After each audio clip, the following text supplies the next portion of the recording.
guy. What do you think of today? Yeah, like you said, pretty hard and like really hard. A lot of skating, compete drills and high pace, and that's the way they play and have to do. So good first day for sure. And we haven't talked to you since Adam also joined the Panthers. But just how did that kind of unfold, and what does it mean to you to be now here with your brother in South Florida? Yeah, I mean, it means the world to us, and grew up playing in the basement together, watching all these guys growing up, and now be here together is a huge opportunity for us and pretty crazy. So it's been a lot of fun for sure. Yeah, so you've seen these guys quite a bit when you're in Boston. Just how do you think your style fits the way Canada play? Hopefully good. I mean, they want to skate, have the puck, and that's what I want to do too, and with high pace. So and heavy on the forecheck and stuff. So that's what I want to do too, and so hopefully good. Back to playing with your brother, just the dynamic. What's the dynamic like with the two of you on the ice? How much do you guys push each other, motivate each other, and how much does it help to have that familiar face as you guys start off the year? Yeah, obviously coming to a new team, a lot of new faces and all that. So know at least one guy. It's obviously helps, and on the ice, in the gym, and all that. We had a battle on the testing and stuff, see who did best and all that. So I think that's going to help us both get better. Who did? Me. No, it was pretty even, I would say. Yeah. I talked to him Monday, and he said that he thinks that you're going to have an absolute monster year here with the Panthers, and I think he's got an opportunity to do the same. Is this a great opportunity, not only for yourself, but for your brother as well? Yeah, I think for both of us, like seeing a guy like Forsling, Luostarinen, and Lundell taking steps here under this management, and seeing that from afar, I mean, that's something we want to do too, and feel like we can do. So hopefully both can have good years for sure. Yeah. Have you kind of paid attention to how things have worked here the last couple of years? That guys have come in, had great years, and have been able to. You know, Yeah, for sure. Like whatever happened this summer, and decided to where to go and stuff. You look at that for sure, and I feel like I have a lot more in my game to improve, and same for Adam too. That's why we choose to come here. Anyone else? Question? Wonderful. Thank you. Thank you, guys. Thanks. How's the body feeling after that first skate? Well, it's always the first day, you know. It's good to be back. It's a lot of fun, but it's a hard work. So just do the quick recovery and be back tomorrow. What sense do you get from the other guys, the guys that are coming back after winning the cup? The hunger. I think the hunger is there too. Still, that's why I joined the group. I know it's a tight group and experienced group as well, and they proved it last 3 years. They won the Presidents. They went to finals and they won it all. So I think there is no better team last 3 years in NHL, and that's why I get the chance to play here. And I didn't. It took like 1 second to decide. So. And on 1 second to decide, you've only been for 1 day of camp, but how quickly do you get a feel for what this team is all about, just in terms of their mindset, their intensity, what Paul likes, things like that? Yeah, it's a first day. You know, it's going to take a little longer than that, but you can see right away the guys are a hard-working team, and it's going to be fun but hard, I think.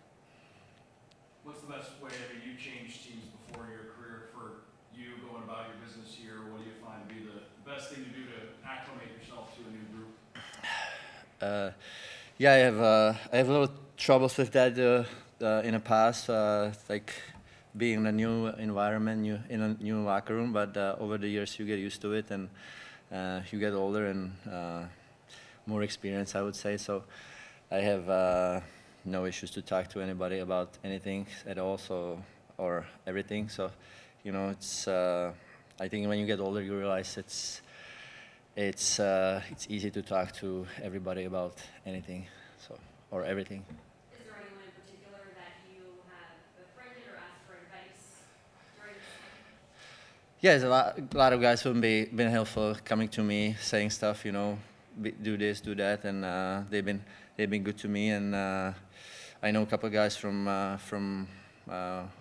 even Vegas or Boston when I play with them, AJ Greer or Nate Schmidt. So I know a lot of guys over the years, and they've been helpful for sure. This team kept a good amount of their core from the cup team, but a lot of the forwards, specifically the bottom six, did depart. So was that kind of play a factor in your decision making to come here in the offseason, knowing there's a couple spots open for a forward in here? Well, I think everybody knows how the cap space was looking like. So I know it's not going to be about the money, but about the right fit. And I think this is the fit, and I know what I can do, and I hope I can help this team to at least be the same fourth line as last year. Thanks. I felt good, get a little sweat going, and legs going also, and it was good. Camp as tough as you've remembered it being from the last few years? Yeah, it was a pretty tough start, but that's what we like. What's the just the overall feeling like for you guys, especially the returners coming back in here to get things started and to begin the title defense? Yeah, it's been good to see all the guys again, all the staff and all the people here, and it's been really good so far, and just hope keep going here.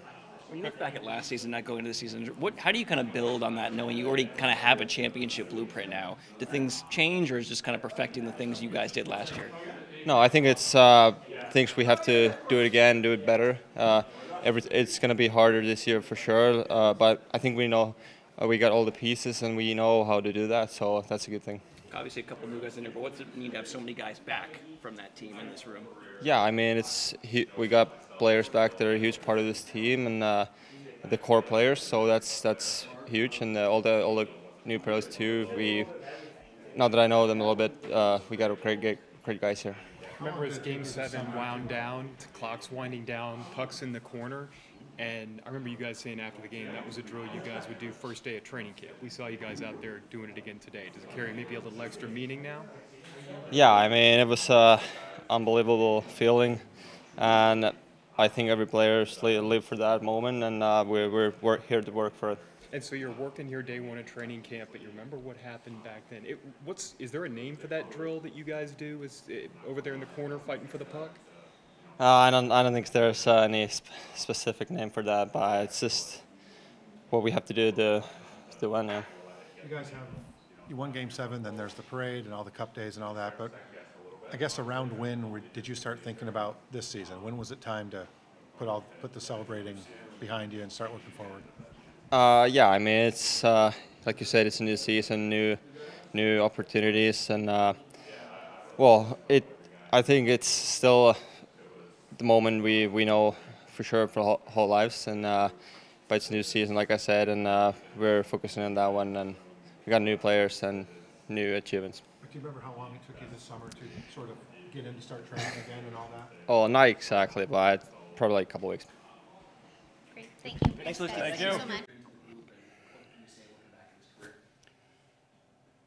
Well, the first is that perspective that you get only toward the very end of your career of the value of an opportunity. And it's so hard, clearly, to get it to any point, but knowing that he was toward the end to get a chance to play in the final.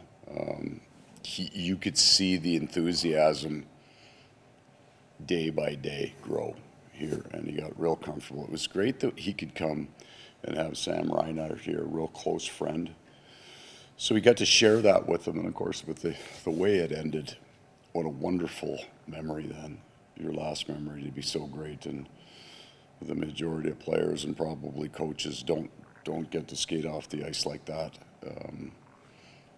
But that perspective, that joy that he brought, you could see it and feel it from the other players. You really like your young players in the locker room to see that, to enjoy it. And they have a perspective of how great this game is, even when you have an incredibly long career like Kyle did. It's still very short. So he brought a lot of youthful energy and joy.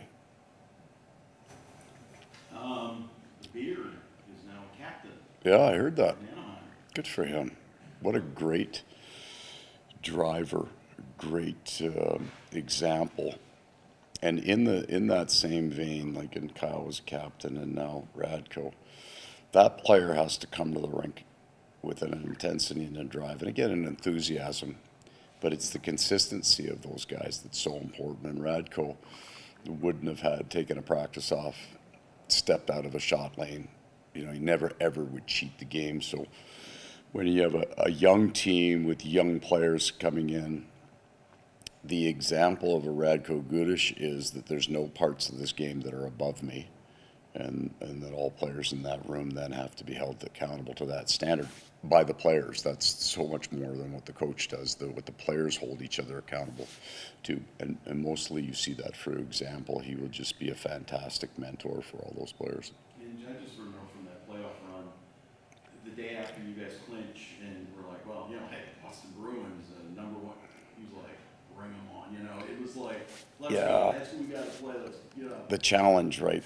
The acceptance of a challenge, and to play the game then with no fear, as we saw him shift after shift, and that was just a given and a constant. That was consistent. But if I was to describe him, it wouldn't be the on-ice stuff, even though his on-ice personality, his off-ice personality, a lot of these are the same, but I missed the beard bouncing up and down if you said something funny, because he enjoyed it and laughed out loud, and he kind of had that, the whole part of him, right? The wonderful family, loved being around his wife and kids, loved being around the locker room with the players, worked as hard as he could every night, enjoyed his life. I mean, he's a great mentor for that young team. Paul, Sam Reimer, we haven't had a chance to talk to you about the extension and staying Oh, here. yeah. Obviously, I'm assuming that attitude has gone out the window now that he's locked up. Yeah, no, I can tell you the truth about Sam now. One of the great things about that locker room I found is the uniqueness of the players. And in a lot of ways, they're so different, but they're also extreme in their differences. You know, qualified him as the other player beside Ron Francis that I've coached that had an IQ and an understanding of what happened in the game that is so far off the charts in such a positive way that he's a resource for myself and the other coaches. Is if there's something in our game that we're not noticing, or sometimes you just slide over and say, what do you see? And just for his perspective. Incredible pro, you know, very, very fit, and came back fit again and pushed himself. So he had a career year, made himself a Stanley Cup champion, and was rewarded with a rightful contract that helped us, you know, continue to try to keep that core together. Great mentor again in our room, but another unique personality that we're just very fortunate to have.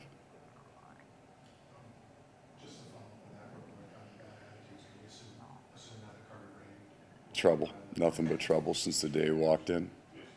Yeah, very, very similar, because I think Carter's as fit as he's ever been right now. So, nothing but trouble. I wanted to ask you two things in seriousness. The first one, some of this box probably noticed. There was a drill today that was very reminiscent of the last 14 seconds of Game 7. Just how important is it to build those habits, and is that moment where you're getting pucks out of the corner, or in this case, keeping the puck in the corner? Yeah. Does that have added significance now, just because of what it means to this franchise? Well, your video's better. The first 4 days of our camp, and camp is slightly different this year by the structure of the exhibition game. So normally we played that head-to-head on the Monday. So we'd go 4 days, the head-to-head and the day off, and now it's been moved to the Sunday. But our first 4 practice days will be exact. The same practice we've run for the last 2 years. They will also be focused on the 4 major defensive systems that we run, and in order to do that, they're going to be really hard. So that's the whole point of it. This year's, you're always looking for the differences, and you're looking for potential fall off in each year, and it didn't happen. Like the opposite true. These guys are fitter. We know that now by the numbers. They came back. The core returning players are fitter than they were last year, and in turn last year they were fitter than the year before. So at the 50-minute mark today, I'm wondering if is this hard enough? Because they're taking the exact same drills, they're driving through them harder, and they're recovering faster on the wall. Now, by the end of it, it's hard for everybody. It doesn't matter how fit you are. If you push that hard for that length of time. But going back to basics and not getting ahead of ourselves as a coaching staff, and certainly you want to feel like you can add things to your game and grow your game, and we still have lots of room. We have to feel that we can get better. The foundation of what we're doing has not changed, and we want to cement that right at the start as the single most important thing that we do. I wanted to ask you too about Christine, what she's bringing from just a different viewpoint. Can you tell us the relationship you have with her? Yeah, so her father and I in some ways worked together at True North. As her father ran a lot of youth programs and coached a girl team there, but he's very involved in giving back. He's a great coach. So I first met Christine. I was going hunting with her father, and Christine can out-hunt me any day of the week. She knows what she's doing, I don't. But her dad was already at the camp, and Christine and I picked her up, and we drove up, and she was coaching, and we got out of the car and went, oh, that's a coach. She's good. She knows the game. She knows how to articulate the game. So that's a few years back. And then the National Hockey League and the Coaches Association now have a program where we're trying to have a bit of a mentorship program with through the BIPOC, but also through the women, and give them opportunities to come to camp. So she was at our development camp this year, and she came to main camp with that idea, like she's a coach and she's good at what she does.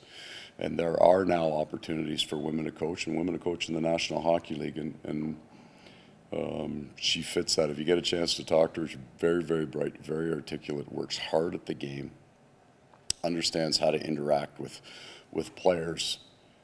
She's just really interesting. You know, you can learn from coaches at all levels, and I've had some great conversations with her about the game, and I'm really looking forward to how her career develops and where she gets to. You know, I wonder that question, when is it going to be the first female head coach in the National Hockey League? Because that day's coming. It's just going to be at some point. Then I don't know if it's the smartest guys are behind the bench, but certainly there's some experience and expertise that you have to acquire before you get behind an NHL bench as a head coach. And now there are women that are getting that experience and getting that expertise. We hope this is a door that opens for her. She can learn something about the way we do things and continue to build her craft. She's a good coach. Yeah, minor upper body last week. We're not worried about it, but we don't want it getting worse. This is an important training camp for him. We expect him to be back full on Tuesday, so he's going to IR skate today, tomorrow, and Saturday. We've got the game Sunday. He'll skate full on and heavy on our off day, and then we expect him back in practice, full contact. And as you said, big camp for him, start with top 9 over. Yeah. Well, there's opportunity. He said he had a really good first-year pro. We have a lot of faith in the young man as a player. And as you saw today, we've also got a number of other players that are going to compete for that job. So there is competition there, but we have faith that he can grab it. Paul, we were talking to Tomas Nosek earlier. He was saying that you guys are already kind of using clips from Game 7 as kind of just habit builders and things like that. What does it mean to kind of have now the ultimate blueprint, and kind of how long does footage like that last as a teaching tool for you? Well, today was systematic. So it wasn't a pump-up video, right? Other than on Sam Reinhart's series winning the last goal scored last year, we've got a hard net drive, and we've got a lane net drive on the weak side, and he puts the puck at the net, and that all comes from an incredible D-zone coverage collapse where Dmitry Kulikov knocks the puck out. The guy that drove the net was Carter Verhaeghe, who started behind the net with the puck. So we're working on rush defense, so when you do that, you also work on your rushes for, and we wanted to have the simple, most basic, so we picked the most impactful goals from our playoff run that were just drives to the net. The interesting thing that the number of times that goal came in a tied game. It was 1-1, it was 2-2, it was late. It's just the basics. It's not fancy. There weren't 7 passes made before that puck went in the net. It was a net drive. Carter Verhaeghe pulls that strong side D, and Sam Reinhart finds a hole. So It wasn't a pump-up video. It was just the value of the basics in the most competitive time of year. Last few questions, Colby and then Clay. We were talking with Jesper Boqvist earlier. It seems like he's really motivated to have a breakout season, and he's shown that he's had some skills and capabilities to do that. But I mean, what would it take for him to kind of prove he could be a top 9 guy? Well, it'll be opportunity one. We clearly have some faith in this young man, and he is a young man. And sometimes it's finding the right people to play with. So he has a comfort level with Nosek and Greer. He's done that before, and then there's also a spot with Luostarinen and Lundell that's up for competition. So sometimes it's opportunity. When you have a very skilled young player, it's hard to find the first place for him. So if you're on a rebuilding team, you'll see lots of kids playing in the top 9, and they kind of learn their craft and get their lumps. And then sometimes you fall to the 4th line, you learn how to grind. Those guys can be very valuable. The guys who spend time on the 4th line, and those guys have to know the defensive side of the game, because they aren't going to get as much offensive opportunity, so they can't be giving anything up. So they learn all the hard parts. The hands are there, and the skill set's there. So we think there is an opportunity. I think he's going to be an impactful player for us this year. You guys have all been in the game as long enough to know everybody's going to get a chance to play in the top 9 usually at some point, because the injuries just demand that somebody gets a chance. You want to make sure you're in a real good, your game is right. I think he's got enough pro experience that'll leave his game is right. And Adam, obviously, coming here with probably some talent and trying to bounce back like you've seen. Yeah, I think we've probably got the 4 returning players on the blue line that we know very, very well, and then we got a block of guys, and certainly Adam's one of them that's competing to make the team, and they'll be given an opportunity to do that. But another kind of puck-moving defenseman, and we've got a bunch of different kind of looking guys in that, let's say 5, 6 through 9. We don't need everybody to play like Forsling or everybody to play like Mikkola, but at the same time, you've got to be able to take what you do and still play our game. So that's the challenge for those guys in the blue line. You don't have to be 6'8", but you've got to get the puck stopped in the corner one way or the other. We feel he can go back and move pucks and make plays, and then we have a certain style of game that everybody has to kind of adhere to. It doesn't have to look the same, because Sam Bennett's game looks different than Sam Reinhart's game, but they still run the same set of rules, and they're highly effective in different styles. Adam Boqvist has the opportunity then, with his speed, his vision, he moves the puck very, very well, to apply his game to our style. Are there any thought on having him run power play? Yeah, we would have talked about all of that. All of that is potential. We'll look at it in these exhibition games. He's going to get some time on the top on the power play to work that, and we'll audition that role out. It's interesting you say it wasn't a pump-up video showing them, and yet it's an emotional game. How do you kind of strike that balance between strategic and technical, and also kind of feeding into positive reinforcement? We're going to pick. We would be then strategic on how much positive video. Like, they didn't make a mistake last week, so there's no negative video from our games last week. So all of the video can be more instructional first. We want the best teaching clips that we can. We throw a bit of, tried to find those teaching clips in a situation with the greatest amount of pressure.